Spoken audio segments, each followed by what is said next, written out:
2월 한 달도 하나님의 은혜 가운데 지나며 또 오늘 마지막 주일을 맞이하게 됩니다. 오늘은 본문 말씀을 가지고 찬송에는 능력이 있다. 찬송은 힘이 있습니다. 그 제목으로 함께 말씀을 나누고자 합니다. 여러분, 천국은 어떤 곳입니까? 천국, 쉽게 표현하면 좋은 곳이다. 여러분, 천국이 좋은 곳이 맞습니까? 천국이 왜 좋습니까? 천국이 왜 좋지요? 여러분, 천국은 믿는 자가 가는 곳입니다. 믿는 자가 죽어서 가는 곳이지요. 그런데 불신자들도 장례식 와서 위로한답시고, 아이고 자네 부친 혹은 자네 모친 좋은 데 가셨을 거야. 그렇게 위로합니다. 여러분, 믿지 않는 자는 죽으면 다 어디 갑니까? 지옥 가죠. 예수를 믿음으로 천국 가는 겁니다. 천국이 좋은 곳입니다. 천국이 왜 좋은 곳이냐? 첫째로는 나를 사랑하시는 하나님이 계시는 곳이기 때문에, 하나님이 계시는 곳이기 때문에 좋은 곳입니다. 두 번째로, 천국이 왜 좋으냐? 성도들의 찬양이 날마다 있는 곳이기 때문입니다. 천국은 먼저 천국 간 성도들의 찬양이 있는 곳이에요. 세 번째로, 천군 천사들의 찬양이 있는 곳이 천국입니다. 요한계시록 22장에 보면 천국은 아픔이 없습니다. 눈물이 없습니다. 고통이 없습니다. 슬픔이 없는 곳입니다. 무엇만 있습니까? 찬양만 가득한 곳이 바로 천국이다라고 말씀하고 있습니다. 그러니까 찬양하는 곳에 천국이 임하는 거예요. 찬양하는 곳에 하나님의 은혜와 영광이 임하는 겁니다. 오늘 본문에 보면 유다왕 여호사밧이 찬양을 하다가 놀라운 승리를 체험한 내용이 기록되어 있습니다. 모압과 암몬 그리고 세일 주민들이 거대한 연합군을 만들어서 유다를 침략합니다. 여러분, 성경에 보면 유다 백성들, 이스라엘은 그렇게 군 세력이 강하지 않습니다. 무기가 많았던 것도 아니에요. 늘 이웃 나라들에게 침략을 당해서 고통을 겪었던 민족이 이스라엘입니다. 그런 약한 이스라엘인데 이번에는 모압, 암몬, 세일 사람들이 연합군을 만들어서 유다 백성들을 치러 오니 얼마나 힘들었겠습니까? 그때 여호사밧이 어떻게 합니까? 레위 지파로 하여금 무엇을 만드느냐? 찬양대를 만듭니다. 레위 지파로 인하여 찬양대를 조직해서 찬송하며 나아갔더니 하나님께서 그 전쟁에서 이기게 해주셨다. 찬송을 통하여 기적을 경험하게 해주셨다라고 말씀하고 있습니다. 자, 그러면 오늘 우리도 어떻게 찬송해야, 찬송을 할 때에 어떻게 찬송해야 우리도 유다 백성들처럼 여호사밧 왕 때처럼 늘 승리하고 감사하며 살아갈 수 있을까? 거기에 대한 교훈을 몇 가지 살펴보고자 합니다. 먼저 오늘 21절 말씀을 이렇게 시작하죠. 백성과 더불어 뭐하였다? 의논하여. 백성과 더불어 의논했다. 이 말의 의미가 뭐냐 하면 백성들과 함께 마음을 합쳐서 이 말입니다. 한 마음으로 이 말이에요. 하나님을 찬송할 때 어떻게 찬송해야 되느냐? 마음을 합하여. 성도들이 한 마음으로 하나님을 찬송해라. 교회에서 찬송을 할 때는 성도들이 한 마음으로, 가정에서 찬송을 할 때는 가족들이 한 마음으로 하나님을 찬송해라.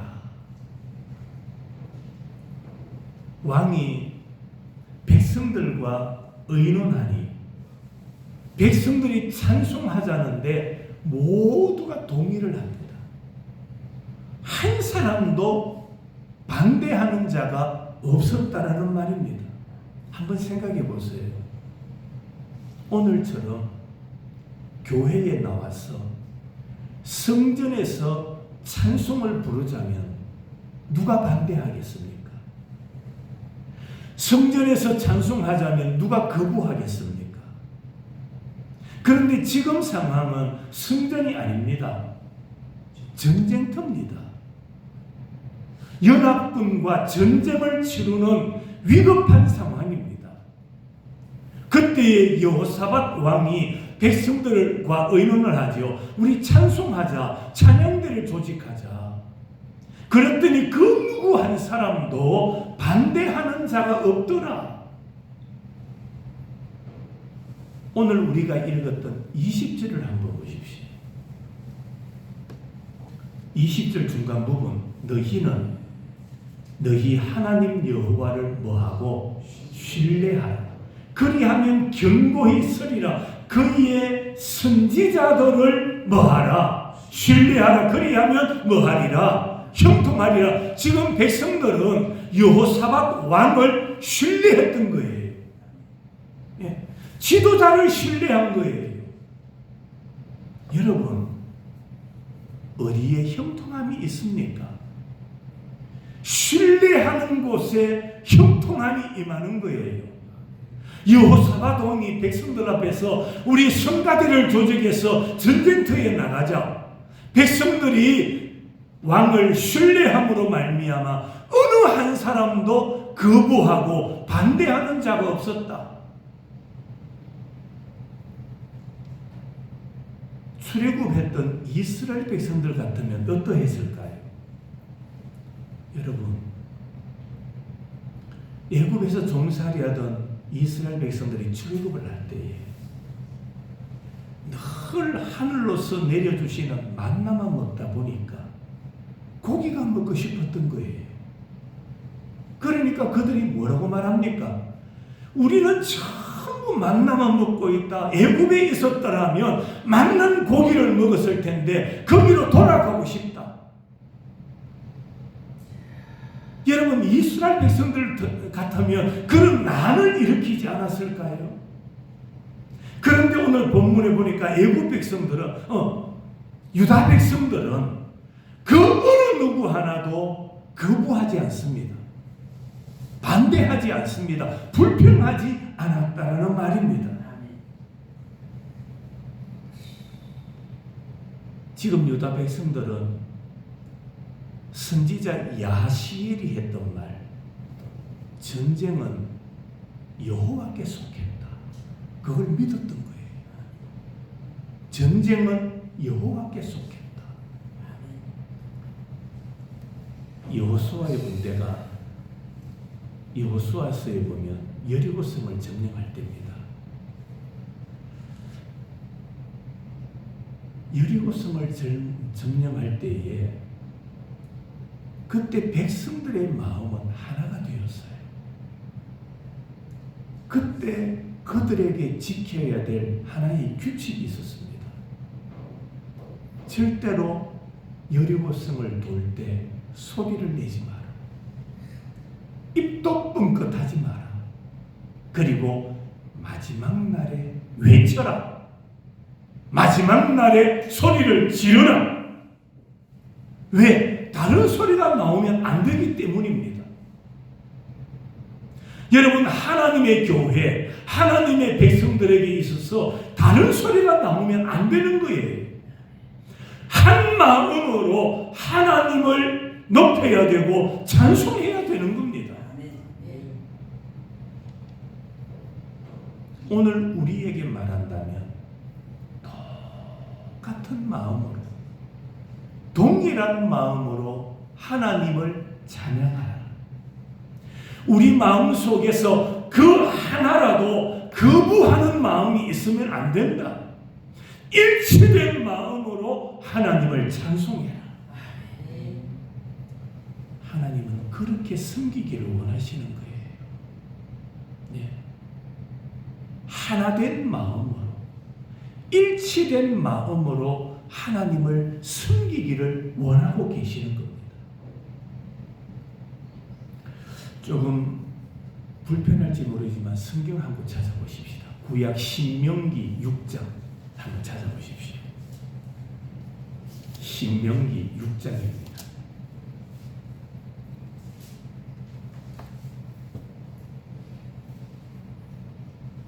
구약 271페이지. 신명기 6장 4절부터 제가 한번 읽습니다. 보세요. 이스라엘아 들으라. 우리 하나님 여호와는 오직 유일한 여호와이시니 너는 세 가지가 나옵니다. 첫째로 뭘 다하고 마음을 다하고, 둘째로 뜻을 다하고, 셋째로 힘을 다하여 내 하나님 여호와를 뭐하라? 사랑하라. 여기 보니까 하나님을 사랑하는 방법을 세 가지로 언급하고 있어요. 첫째가 뭡니까? 마음을 다하고.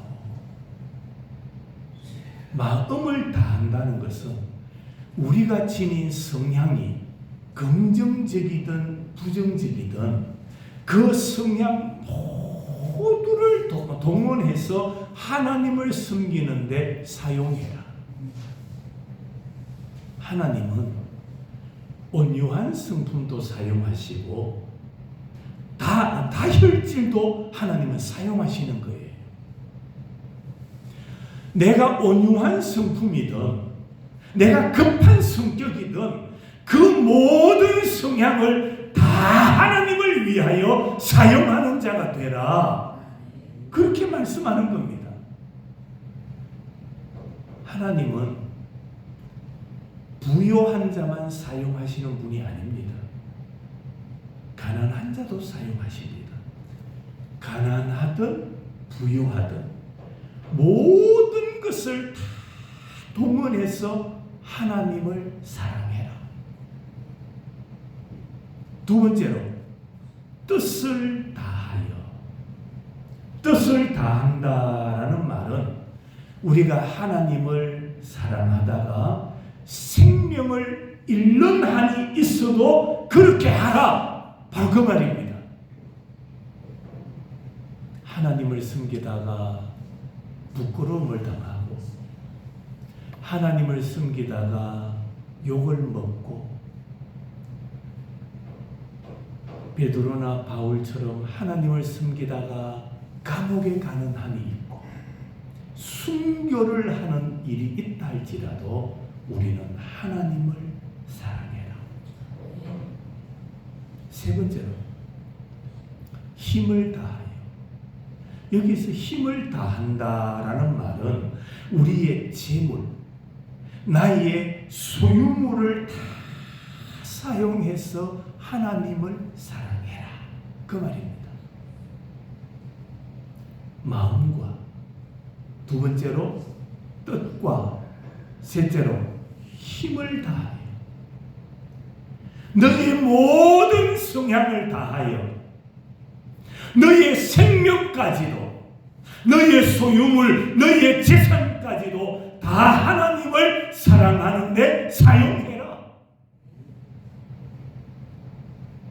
그러면서 이러한 사랑의 삶이 그들의 생활에 어떻게 드러나야 하는가를 신명기 6장 6절부터 9절까지 나와요. 그 첫 번째가 6절입니다. 오늘 내가 너게 명하는 이 말씀을 너는 어디에 새기고 마음에 새기고. 하나님의 말씀을 각자의 마음에 새겨라. 하나님을 사랑하기를 원합니까? 그렇다면 하나님의 말씀을 여러분 각자 마음에 새겨라. 마음에 새겨야 돼요. 여기서 명령과 규례를 마음에 새긴다라는 것은 말씀에 대한 순종은 무엇으로부터 시작됩니까? 마음으로부터 시작되기 때문입니다. 순종은 마음으로부터 시작되는 거예요. 억지로 마지 못해 하는 순종이 아닙니다. 마음속 깊은 곳에서 우러나오는 경외와 말씀대로 살려는 열정, 이것으로 우리는 하나님을 사랑하는 자가 되라. 이렇게 하나님을 사랑하는 자가 되기를 원하거든 하나님의 말씀을 각자의 마음에 새기라. 두 번째가 7절에 나옵니다. 내 자녀에게 부지런히 가르치며 집에 앉았을 때에든지 길을 갈 때에든지 누웠을 때에든지 일어날 때에든지 이 말씀을 뭐하라? 강론할 것이며. 자, 내 자녀에게 부지런히 말씀을 강론하라, 그렇게 말합니다. 쉽게 말하면 자녀들에게 말씀을 부지런히 가르치라. 여기서 말씀을 부지런히 가르친다라는 단어의 기본적인 의미가 뭔지 아세요? 각인될 때까지, 각인될 때까지, 우리 마음판에 새겨질 때까지, 말씀을 실천하며 살아갈 때까지 하나님의 말씀을 가르치라. 이게 하나님을 사랑하는 자의 생활이다, 삶이다. 말씀이 내 안에, 내 생각에, 내 생활에 각인될 때까지. 여러분, 돌에 글을 새기지 않습니까? 각인시키죠. 예, 마찬가지입니다. 하나님의 말씀을 내 마음에 새겼어. 그 말씀을 실천하며 살아갈 때까지 자녀들에게 말씀을 가르치라. 이게 하나님을 사랑하는 자의 삶이다.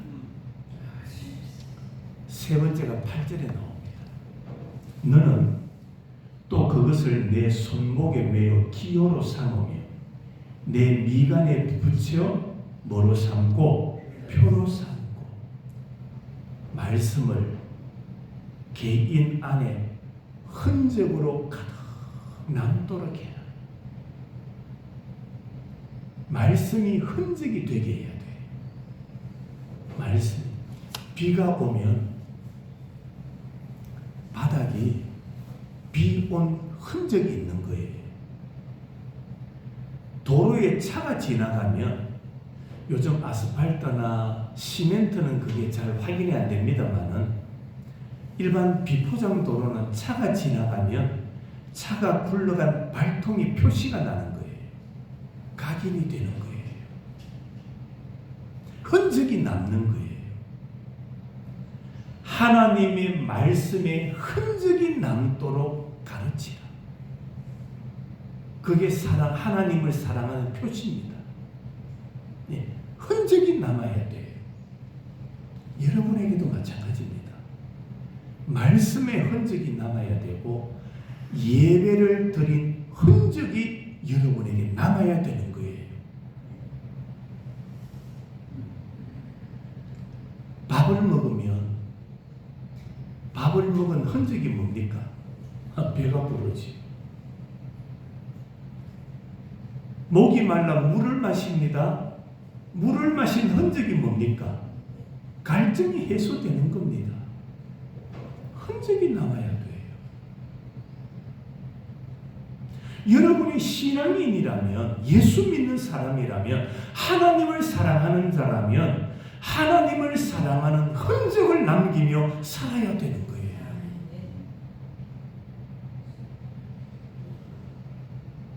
식당에 들어가면 그 식당의 메뉴가 무엇인가를 들어가면서 어느 정도는 알게 돼요. 된장국, 청국장을 판다. 들어가면 냄새가 흔적으로 남는 거예요. 예수 믿는 우리들에게도 하나님의 말씀의 흔적이 남아야 된다.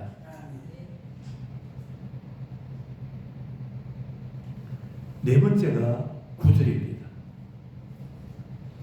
또 내 집 문설주와 바깥문에 뭐하라? 기록하라. 무슨 말입니까? 온 가족, 공동체가 말씀의 영향력 아래 있게 하라. 말씀의 영향력. 이것이 하나님을 사랑하는 자의 표시다. 하나님을 사랑하는 자라면 마음을 다하고 뜻을 다하고 힘을 다하여 하나님을 사랑하라. 하나님 사랑은 말로만 하는 것이 아니라 내 생활에 드러나야 되는데, 각자의 마음에 말씀을 새기고 말씀을 부지런히 가르쳐서 말씀이 각인되게 만들어야 되고, 말씀의 흔적이 남아야 되고, 가족 공동체가 말씀의 영향력 아래 살도록 해라. 이것이 하나님을 사랑하는 자의 삶이다. 시편 50편 23절에 보면 감사로 제사를 드리는 자가 나를 영화롭게 하나니 그의 행위를 옳게 하는 자에게 내가 하나님의 구원을 보이리라. 자 보세요. 감사로 제사를 드리는 자에게 하나님께서 영화롭게 하시는 거예요. 하지만 그의 행위를 옳게 하는 자에게 구원을 보여주시는 거예요. 성도는 말도 옳게 해야 돼요. 뭘 옳게 해야 돼요? 말이 옳아야 돼요. 그러나 말은 하지 않는다 할지라도, 말은 할 수도 있고 안 할 수도 있잖아요. 그죠? 입을 다물 수도 있잖아요. 말을 할 때는 옳은 말을 해야 돼요. 그러나 말을 안 할 수도 있잖아요. 그러나 사람은 살아가면서 무엇은 하지 않을 수가 없습니까? 행동은 하지 않을 수가 없어요. 우리의 행동이 옳아야 돼요. 행위를 옳게 하는 자에게 내가 구원을 보이리라. 행위가 옳아야 돼요.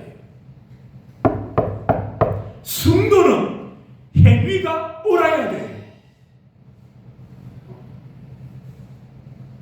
교회는 나오면서 행위가 엉망인 사람들이 많은 거예요. 요즘 말 못하는 사람 어디 있습니까? 그럴듯하게 말 다 잘해요. 말로 못 이겨요. 그런데 뭐가 없습니까? 행위가 없어요. 성경은 말합니다. 행위를 옳게 하라. 행위가 옳아야 된다. 행위가 옳아야 돼요. 행위가 옳은 자에게 내가 구원을 보이리라. 하나님께서 행위가 옳은 자를 구원해 주시는 거예요. 오늘 제가 드리고 싶은 말씀이 이겁니다. 행위가 옳게 살아라. 행위가 옳아야 된다. 그를 하나님이 구원해 주신다. 행위가 옳아야 돼. 우리의 행위는 하나님을 찬양해야 돼. 찬양은 허공으로 날아가 버리는 게 아니에요. 하나님의 전에 상달되는 거예요. 성도의 찬송과 성도의 기도는 향이 되어서 하나님께로 올라가는 거예요. 하나님이 들으시는 겁니다. 여러분, 우리의 소리, 우리의 언어, 우리의 말 한마디 하나님께서 다 들으시는 거예요. 죄된 말, 부정적인 말을 좋아하고 자꾸 사용하면 안 돼요. 부정적인 말이 나오려 할 때는 입을 다물어야 돼요. 왜? 하나님이 내 소리를 들으시기 때문에, 듣고 계시기 때문에. 우리나라 속담에도 그런 속담이 있죠. 남말은 새가 듣고 반말은 쥐가 듣는다. 다 듣는 거예요. 말은 돌고 도는 거예요. 돌고 돌고 돌고 돌아서 결국에는 다 들리는 거예요. 그래서 우리는 말을 조심해야 돼요. 행위를 옳게 해야 돼요. 옳은 행위를 하는 자에게 하나님께서 구원을 보여주시기 때문입니다. 성도 여러분, 우리는 하나님을 찬송하되 마음이 하나가 되어 하나된 마음으로 하나님을 찬송하는 자가 되어야 합니다. 그 다음 오늘 본문 21절에 보니까, 자 21절을 다시 한번 봅니다. 백성들과 더불어 의논하고 그 다음 뭐합니까? 노래하는 자를 택했다라고 말합니다. 노래하는 자를 택했다. 이 노래하는 자들이 누굽니까? 레위지파 제사장들입니다. 그들의 임무 가운데 중요한 임무가 찬송하는 거예요. 이들은 다른 지파처럼 노동을 하지 않습니다. 땅을 일구고 농사를 짓는 사람들이 아닙니다. 레위지파는 각 지파가 드리는 11조를 가지고 사는 사람이에요. 예. 그들이 하는 일이 뭐냐? 하나님을 찬송하는 거예요. 하나님을 찬송하게 하는 거예요. 여러분, 이 찬양대는 보통 찬양대가 아닙니다. 그들은 적진에 목숨을 걸고 찬송하며 나가는 찬송의 용사들이에요. 오늘 우리도 하나님으로부터 택함받은 찬송의 용사가 되시기를 바랍니다. 찬송을 알아도 하지 않으면 안 돼요. 찬송을 알면서 유행가를 즐겨 부르면 안 되는 거예요.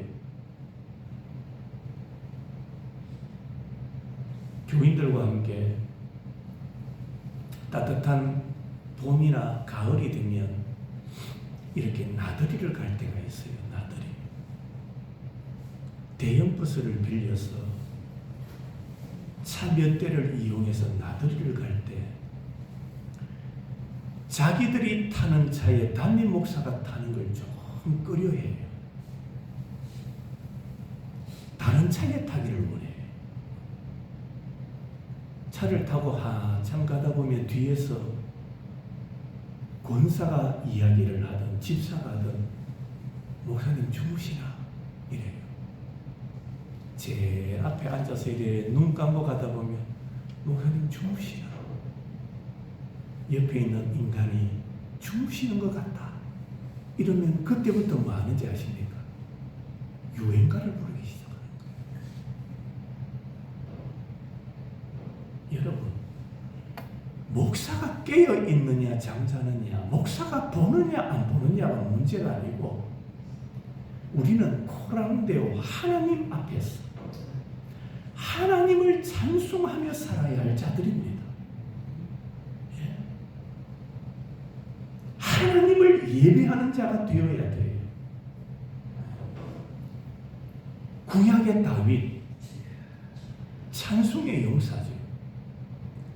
공과 사자 앞에서도, 골리앗과 사울 앞에서도, 반란을 일으켰던 압살롬 앞에서도 다윗은 뭐합니까? 찬송하는 거예요. 욥을 보세요. 욥이 큰 시험을 당합니다.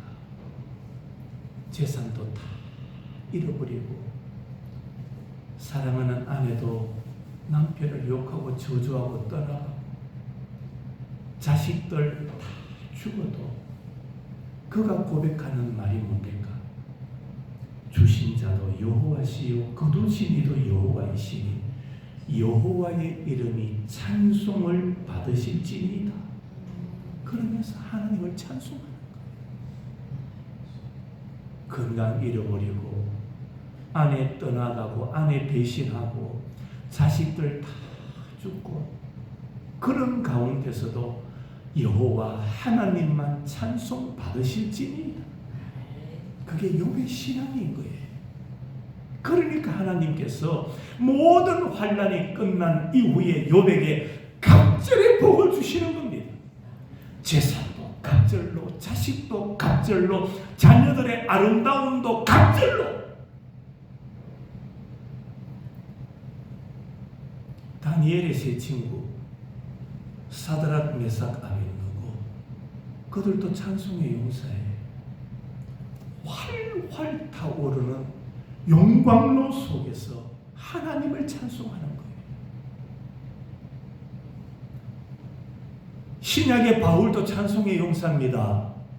바울 매맞고 착고에 채여서 감옥에 갇힙니다. 빌립보 감옥에 갇히잖아요.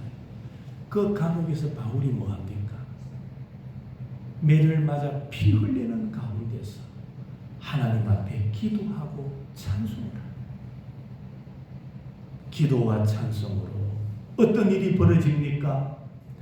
모든 옥토가 움직이고, 큰 문이 열리고, 모든 사람의 매인 것이 다 벗어졌다. 이게 찬송의 능력인 거예요. 초대교회 교인들도 찬송의 용사입니다. 온갖 박해 속에서도 그들은 기쁨으로 하나님을 찬송하는 거예요. 여러분, 우리도 찬송의 용사가 되시기를 바랍니다. 찬송의 용사가 됩시다. 괴로울 때 주님의 얼굴 보고, 기쁠 때 주님을 높이며 주님을 찬송하는 자가 되어야 됩니다. 세 번째로 21절을 다시 한 번 더 봅니다. 백성과 더불어 의논하고 노래하는 자를 택하여, 그 다음 뭡니까? 거룩한 예복을 입히고, 거룩한 예복을 입혔다라고 말합니다. 자, 보세요. 전쟁터에 나갈 때는 뭘 입어야 됩니까? 군복을 입어야지요. 뭘 준비해야 됩니까? 무기를 준비해야지요. 그런데 군복을 입지 아니하고 그들이 예복을 입습니다. 거룩한 예복.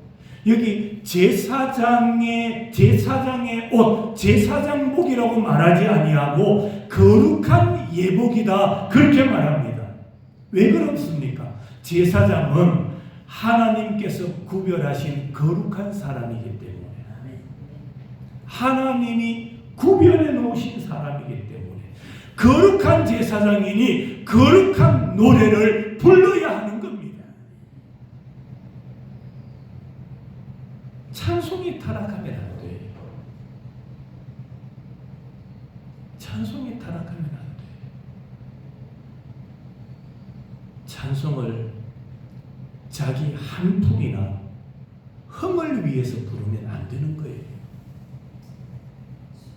유행가는 한풀이로 부를 수가 있습니다. 내 흥을 위해서 부를 수 있지요, 유행가는. 그러나 찬송은 안 그래요. 오직 하나님을 위한 겁니다. 찬송은 누구를 위한 것?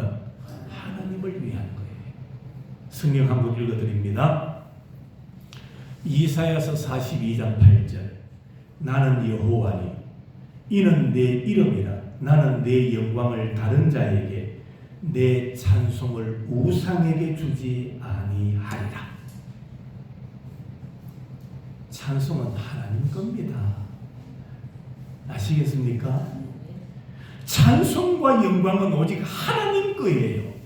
하나님께 올려드려야 되는 거예요. 여러분, 찬송을, 장미를 우상에게 주신 적이 없어요.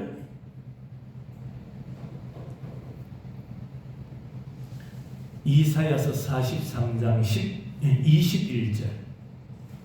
이 백성은 내가 나를 위하여 지었나니 나를 찬송하게 하려 함이니라. 여러분, 성도의 임무 중에 하나가 찬송이에요. 하나님께서 우리를 창조하고 만드시고 우리를 부르신 이유가 뭡니까? 하나님을 뭐하는 자가 되라고? 찬송하는 자가 되라고. 그래서 성도에게는 찬송이 기쁨이 되어야 돼요. 예? 찬송이 좋아야 돼요. 하나님을 늘 찬송하는 자가 되어야 하는 겁니다. 마지막으로 21절에서 하나 더 찾습니다. 거룩한 예복을 입히고, 그 다음 뭐라고 말합니까? 군대 앞에서 행진하며 여호와를 찬송하여 이르기를 여호와께 뭐하세? 감사하세. 그의 뭐하심이? 인자하심이 뭐하다? 영원하다. 찬양대가 백성들 선두에 서서 찬송하니까 담대한 승리를 선포하는 거예요. 그때 무엇을 선포하고 있습니까? 하나님께 감사하자. 하나님은 인자하시다. 하나님은 영원하시다. 믿으십니까? 하나님은 인자하시고 하나님은 영원하신 분이에요. 그렇기 때문에 우리는 하나님께만 찬송을 해야 되는 겁니다.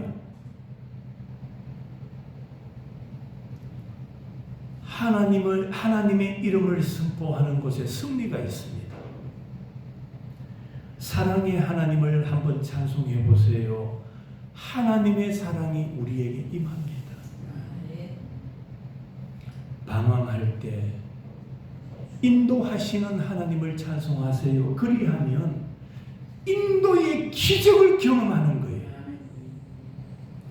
빈곤할 때 후히 주시는 하나님을 찬송하십시오. 풍성한 기적의 은혜를 우리가 체험하게 될 것입니다. 로마서 10장 10절. 사람이 마음으로 믿어 의에 이르고, 그 다음 입으로 시인하여 구원에 이르느니라. 입으로 시인하여. 여러분, 신앙은 시인이에요. 입술로 고백해야 돼요. 찬송은 믿음이고 입술의 시인입니다. 입술의 고백입니다. 찬송은 하나님께서 기뻐하시는 제사요 입술의 열매입니다. 교회는 왔는데 찬송을 하지 않는다. 그건 하나님 앞에 올려드리는 제사가 아니에요. 저는 오늘 아침에도 간단한 식사를 하면서 TV에서, 기독교 방송에서 실시간을 라이브로 서울의 모 교회의 일부 예배 라이브를 이렇게 같이 보았어요. 그런데 요즘은 시설이 좋다 보니까 카메라가 회중석을 이렇게 비춰줘요. 회중석을. 그런데 찬송 시간에 입 다물고 있는 사람, 찬송 시간에 하품하는 사람, 찬송 시간에 눈 감고 있는 사람 아무런 덕이 안 돼. 하나님을 찬송해야지. 마음을 같이 하여 한 마음으로 하나님을 찬송해야지.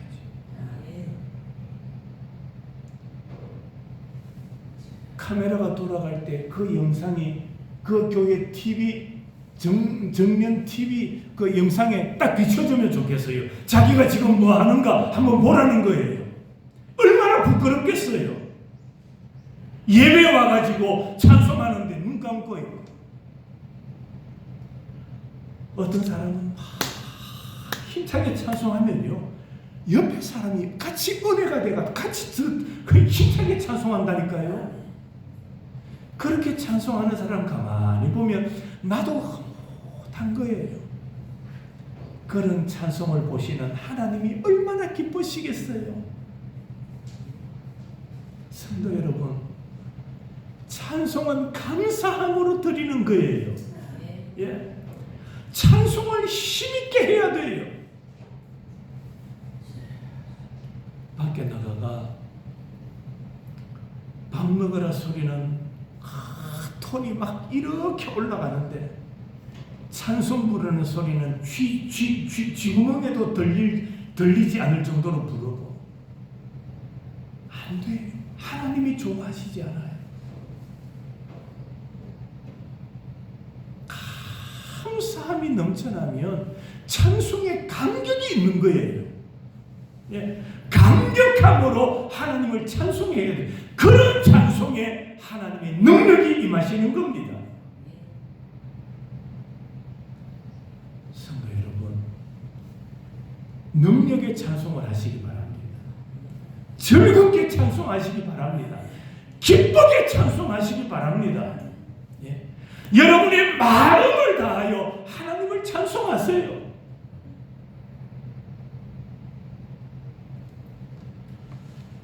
말씀을 마치겠습니다. 우리가 이 세상에 나온 것도 은혜고, 우리가 예수 믿어 구원받는 것도 은혜고, 이 땅에 온갖 아름다운 하나님께서 만들어 놓으신 창조물을 사용하며 사는 것도 은혜입니다. 이런 은혜 가운데 사는 우리가 어떻게 찬송하지 않을 수가 있습니까?